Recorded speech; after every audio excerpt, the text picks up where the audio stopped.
અરવલ્લી જિલ્લામાં કથિત નકલી દૂધના ખાડા કારોબારને લઈને જિલ્લા કોંગ્રેસ દ્વારા મોડાસા ખાતે અનોખો વિરોધ નોંધવામાં આવ્યો હતો।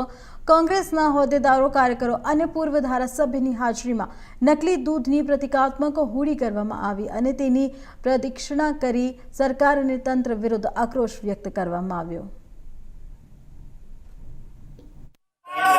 અરવલ્લી જિલ્લા કોંગ્રેસ સમિતિ દ્વારા આજે કલેક્ટરશ્રીને, જિલ્લા રજિસ્ટ્રાર સહકારી મંડળીઓ અને જિલ્લા પોલીસ વડાને નકલી દૂધ મુદ્દે આવેદનપત્ર આપવામાં આવ્યું છે। અમારી કોંગ્રેસ પક્ષની માંગ છે કે જે અત્યારે નકલી દૂધનો મુદ્દો જે ચાલી રહ્યો છે, જેની અંદર બાયડ તાલુકાની 4 મંડળીઓની અંદર જે જથ્થો હોવો જોઈએ એના કરતાં વધુ જથ્થો ભરાયો છે। સાબરડેરીના સત્તાધીશોએ આજે ડેરીની કામગીરી પણ બંધ કરી છે।